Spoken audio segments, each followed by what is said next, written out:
Welcome back, everyone, to the Bank Customer Experience Podcast. Today, I'm joined by a very special guest, Kit Patterson, who's a senior software and architect and security expert at KAL ATM Software. Great to have you on, Kit. Thanks, Brad. Nice to be here. Yeah, perfect. So, obviously, we're going to be talking today about ATM software security, something we haven't really discussed a whole lot on this podcast. Now, we touch on security quite a lot, but not so much on the software side. So I want to talk about your experience specifically. So you've specialized in ATM software security for decades, but what factors make today's threat landscape unique? Yeah, it's interesting, an interesting time. I think it's worth saying that we're doing quite well, to be honest.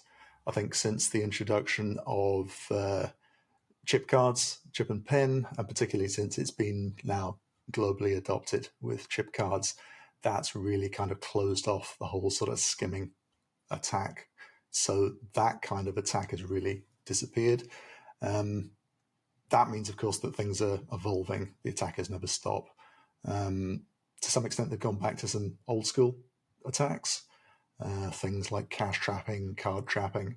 But they're also starting to look for new attacks, developing new types of attacks against machines, finding different routes, different ways of achieving what they want, which is to take the cash. So yeah, it's an evolving market, I think. Sure. And one type of attack that we're seeing a lot more of is the relay attack. Can you explain how this works and how banks can help protect against this? Right. Yeah. So this is a really good example of the attackers coming up with new types of attack. This is something we've never seen before. The basic story is that they actually use two machines. They attack two machines in parallel, and they will try and intercept a victim's card on what we tend to call the victim machine. They wait for a customer to come along and put a card into that victim ATM, or it could be a ticket machine or anything where a card is being used. What they then do is they take over that card. They can talk directly to that card. And what they do is they relay information from that card to what we call the cash out machine. So an attacker is standing at a cash out machine. They have their own special card, which is now linked to that victim card. They can put that card into an ATM, and they can then do transactions against the victim's card. So it could be any distance away, taking cash out of an ATM.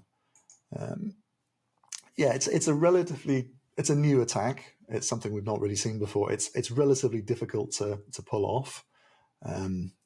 It's not really a high value attack. You can't sort of jackpot an ATM. You can't just empty an ATM in this way. You have to wait until you can line up with a victim, and then you can do maybe one or maybe two transactions. So it's relatively difficult. But yeah, defending against it is maybe interesting.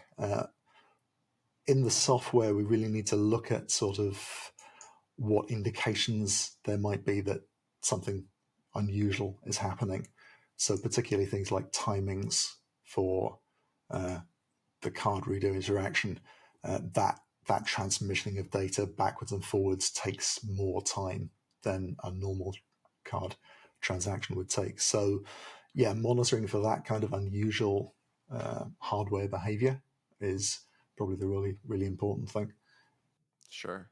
And it would also be telling if they could detect, like, hey, this card is being used at two places at one time. That's a little unusual.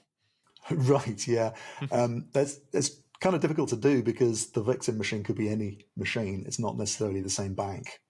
That's so true. It's very difficult for a bank to detect that directly. We have seen attackers who specialize in the same bank for some reason, so it's maybe worth looking out for. But Sure. yeah, it's really something that, for example, card schemes are more able to detect. Right. Great point. So, another trend we're seeing is criminals using multiple attack methods in a single operation.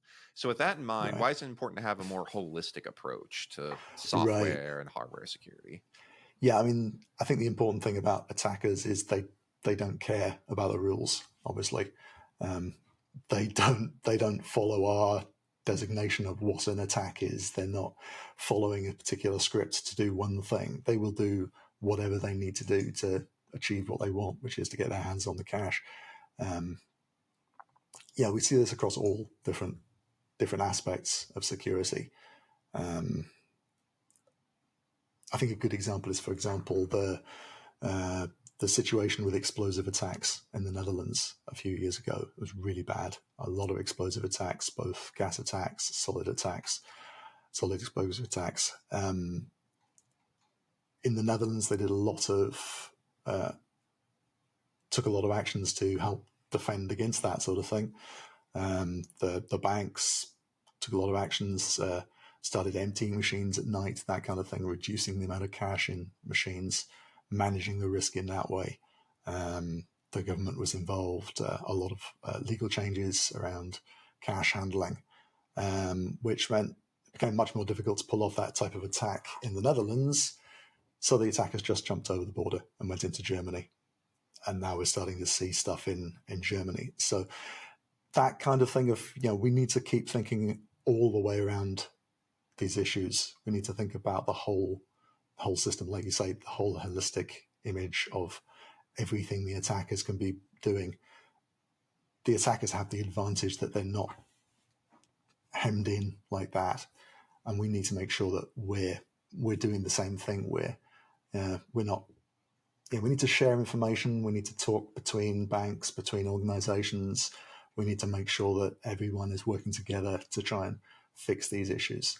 Yeah, and like you say, holistic. Think about all the different channels, all the different aspects. Security isn't really like a tick box exercise. We have a lot of standards for security, which are really important, but you can't just tick the boxes and say, no, we're good. Exactly. It would be great if we could, but you need to keep thinking about what are the risks, what are we actually trying to achieve, and like you say, what's the holistic story for that? Absolutely. And we're starting to see some explosive attacks here in the United States. I actually wrote a story today about one that took place in a Target where they used IED. So it's definitely happening everywhere. So let's talk a little bit about, or do you want to make a comment on that? Well, yeah, I mean, the excellent example of that, it was a study done by people who've been convicted of ATM crimes. And there was an interview with an attacker, a criminal who'd been involved with explosive attacks. He said, it's really easy to pull off these attacks. Mm-hmm. You can wake up in the morning, you can spend the day getting the equipment together, stuff which is not difficult to get hold of. 3 a.m. you can pull off the attack. By the next day, you've got an ATM's worth of full of cash. So, yeah, it's a recurring problem. Absolutely. Well, I wanted to talk a little bit about some payments. So, contactless or tap and go, that's a really big deal now. And many ATM readers, they're also adding contactless. But we're seeing criminals exploit this. Can you give a few examples of a threat and how banks should stay alert? Yeah, obviously new technology introduces new risks. It's a cat and mouse game. There's always new attacks being developed. Sometimes quite trivial, quite simple. For example, we've seen attacks where attackers just get hold of their own little contactless card readers, and you can get some really small, you may have seen them, little square card readers. Very small devices, self-powered, usually used with a mobile phone. And what the attackers can actually do is just stick that on the front of a machine, on the front of an ATM or the front of a ticket machine. Customer comes along, thinks, oh, I'm going to do my transaction. They tap what they think is the card reader, and they end up doing a transaction against the attacker's machine. So the attacker's merchant gets the payment. So yeah, it can be quite simple like that. And the attackers are always incredibly inventive. So, I mean, protecting against things like that, KYC, your customer, that merchant it should be easy to catch that merchant and say you're not getting the money. Why are you involved in this crime? But unfortunately, getting all the organizations globally to follow the rules and cut off that type of attack can be challenging. Oh yeah, it's hard to get everyone to play along. Right. So yeah, speaking of payments, we're seeing the mobile wallets, emerge quite a lot, but we're also seeing mobile wallet thefts. And how would this impact, say, mobile app integration on the ATM? Would that have an impact in your opinion? Yeah. So it's maybe not specific to ATMs. I think a lot of times ATMs are kind of used for cash out. An ATM is a really great way of just getting cash, which is then untraceable. So mobile wallet theft, I think, is an interesting new attack. It tends to be through social engineering. So, cold calls, that kind of social engineering where somebody tries to get hold of something like a one-time password, a confirmation code. They can use that then to take over somebody's Apple Pay or Google Pay wallet and basically get control of their bank account. There's a market now, a black market evolving for this. So we're seeing different groups, some who are specializing on social engineering and taking over those mobile wallets, and then some who are specializing on cash out. They take those stolen wallets, go to retail devices or more and more now ATMs, and then take cash from the account in that way.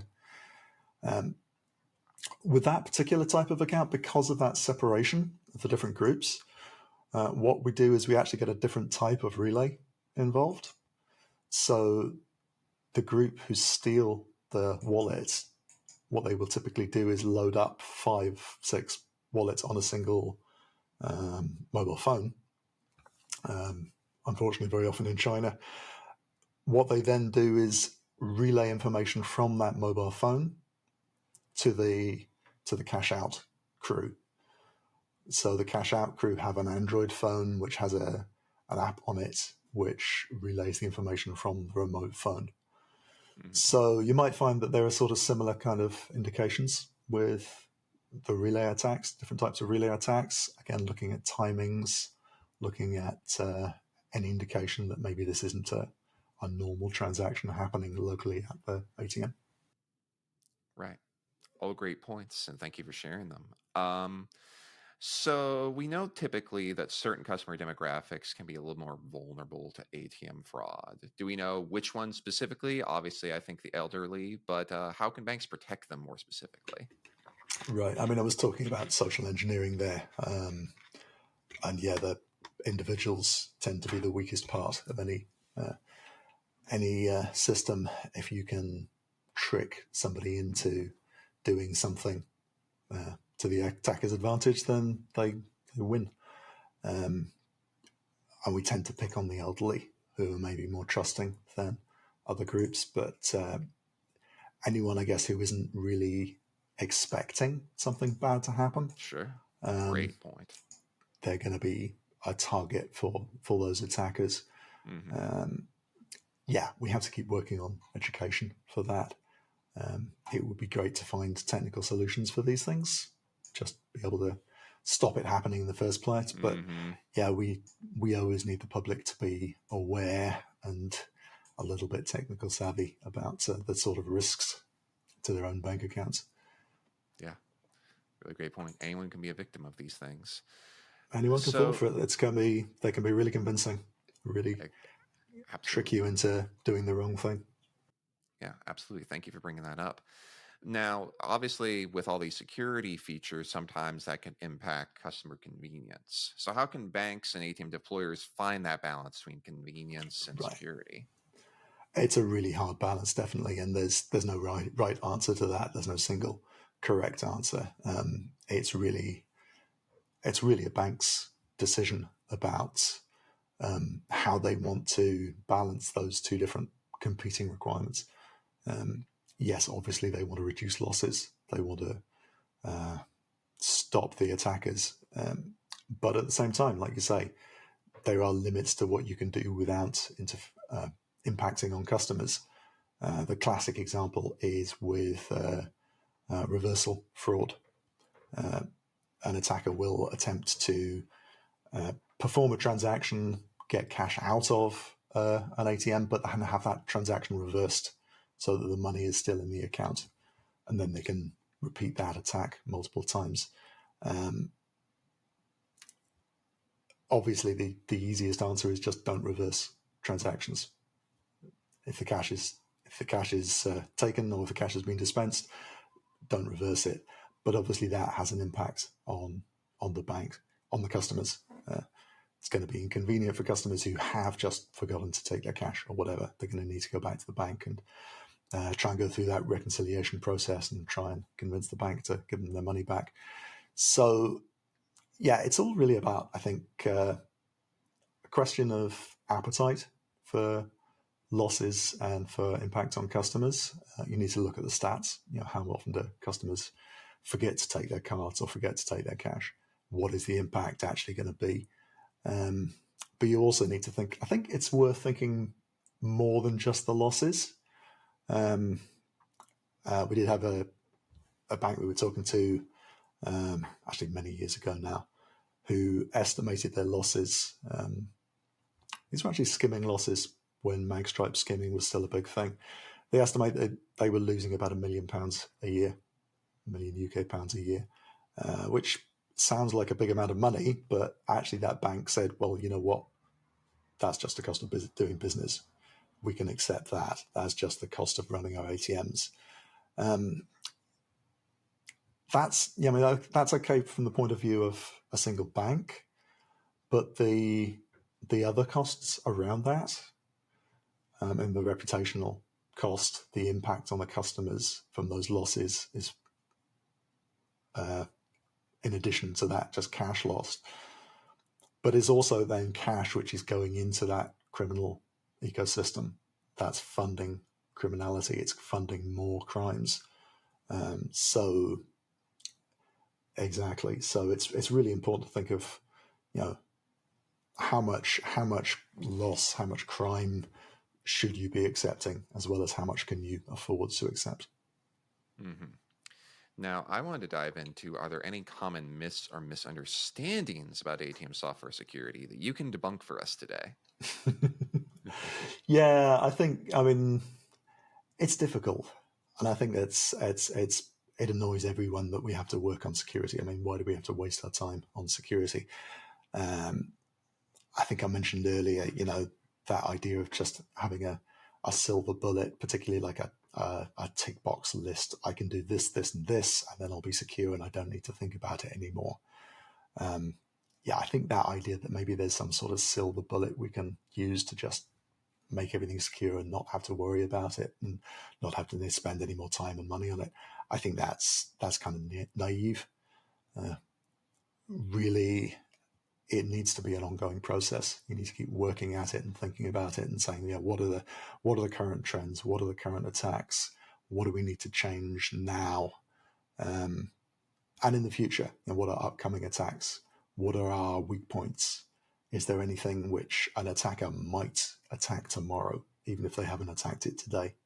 I think the industry can be quite reactive sometimes.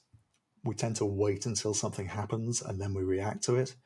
I think it's a lot of opportunity for looking at what we're doing and saying, okay, we're doing this. We're actually okay today. We're not getting attacks, but there's more we could do. We should close that door. We should tighten this up. We should lock down our machines. We should look at the whole ecosystem and see what else we can do to avoid future crimes rather than just the current ones. Sure. It's definitely a challenge to be proactive, but it is worth it. Now, Absolutely. my last question is, we obviously have to discuss a little bit about AI. So we hear a lot about AI can do this, AI can do that, but is AI actively improving ATM security, or is it mainly theoretical at this point, in your opinion? It's the big buzzword, isn't it? The big topic. I think there's a lot of noise around AI, a lot of excitement, a lot of smoke. Maybe it's difficult to see where the actual value is because of that. I think there is a lot of fundamental value. We know that for example, the card schemes are using AI as part of their fraud detection, looking for unusual transactions, potentially fraudulent transactions. They've been doing that for a number of years now. Difficult to know exactly how successful that is, but obviously they're finding it useful since they're continuing to do it. Beyond that, I think to some extent, the current hype is maybe not paying off yet. I don't think there's any real, the direct ATM AI impacts. I don't think we're feeling it yet. That's not to say that it won't happen. I think it is a really important technology. It's a really big breakthrough in computing technology, and I think it will have an impact, across the whole computing industry, but also for things like ATM security. It's going to definitely have an impact in the future. Yeah, I agree with that point completely. Is there anything else you'd like to add, Kit, before we sign off today? Just keep working on it. Like I say, ongoing process, ongoing struggle, and hopefully we can make the bad guys' lives a little bit more difficult. Excellent. Loved having you on, Kit. Thank you for joining us. My pleasure.